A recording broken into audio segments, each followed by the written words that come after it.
my name is Chris from christopherhole.com. Thanks for watching this video where we're going to be talking about international nutrition guidelines. In this first slide, I'm going to start with a bit of an overview, and then in the next two slides, I'm going to talk a little bit more about specific guidelines.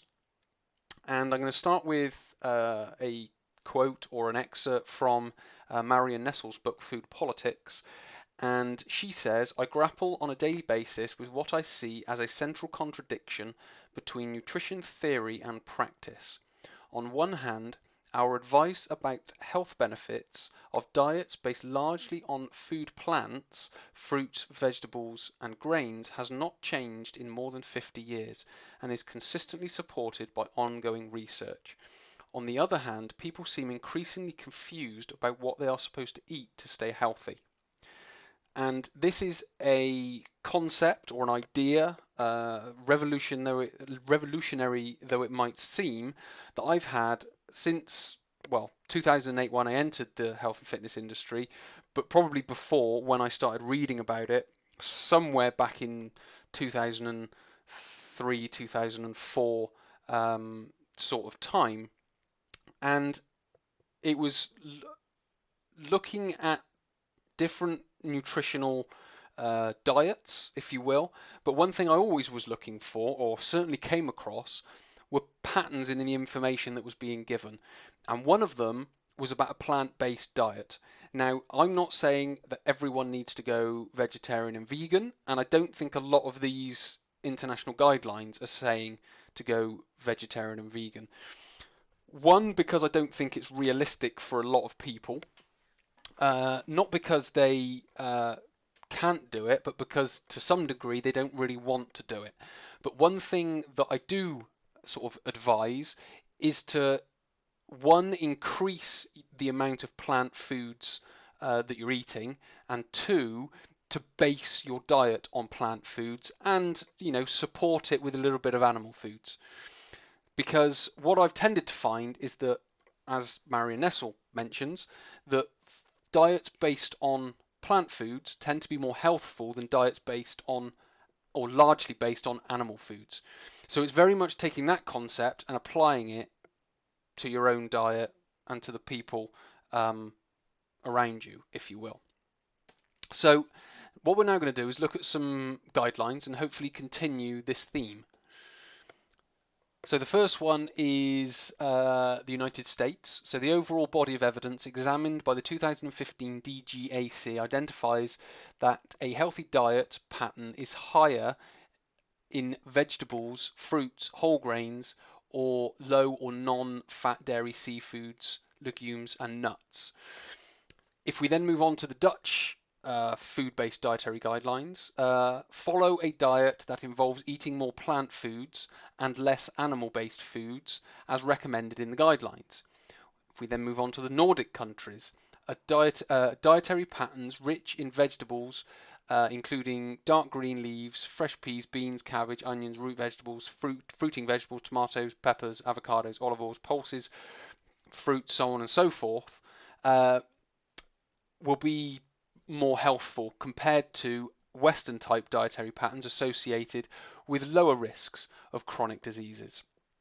If we then move on to the next slide, what we see are the Australians. Evidence suggests that Australians need to eat more vegetables, legumes, beans, fruits, whole grains, so on and so forth.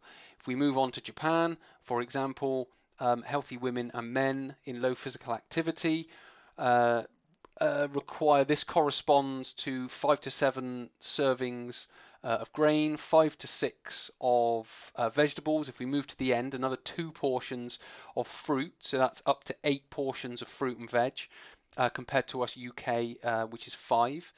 So you can start to see that the whole increasing plant-based food it tends to be universal across the globe, from the US to Australia, to Japan, to Europe, in the Nordic countries and the Dutch. And then finally, the American Dietetic Association It is the position of the American Dietetic Association that appropriately planned vegetarian, including total vegetarian or vegan diets, are healthful, nutritionally adequate, and may provide health benefits in the prevention and treatment of certain diseases. Well-planned vegetarian diets are appropriate for individuals in all stages of the life cycle, including pregnancy, lactation, infancy, childhood, and adolescence, and for athletes. So we can start to see that, again, across the board, a plant-based diet is being promoted as more healthful than an animal-based diet. And I know that a lot of people are have biases towards certain animal foods for whatever reason. That's absolutely fine.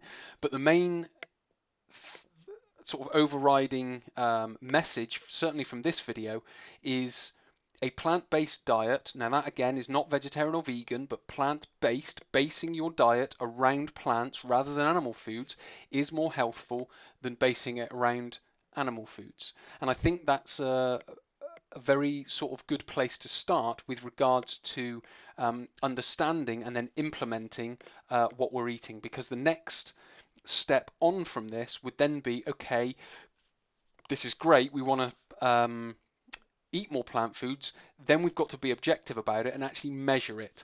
Are we measuring the portions? Are we measuring the gram value? Are we measuring the not necessarily caloric value, but certainly the volume of food, the weight of the food? Are we measuring that to make sure we are eating more plant foods over time? And then what we should start to see is a more healthful full diet off the back of it. So hopefully this video has been helpful. Hopefully it's given you some new ideas to think about. I know there's going to be a lot of people out there questioning it. That's absolutely fine. But as hopefully you can see here, certainly from these dietary guidelines, what I've said is supported. Plant-based diets do evidence-based. I know a lot of people need evidence-based. This is evidence-based. Do tend to be more healthful than animal-based diets. So if you want to experience more health, start on a plant-based diet, start recording it, start measuring it, and then you'll be able to experience a greater health off the back of that. So many thanks for watching. My name is Chris from christopherhole.com. I will speak to you in a future video.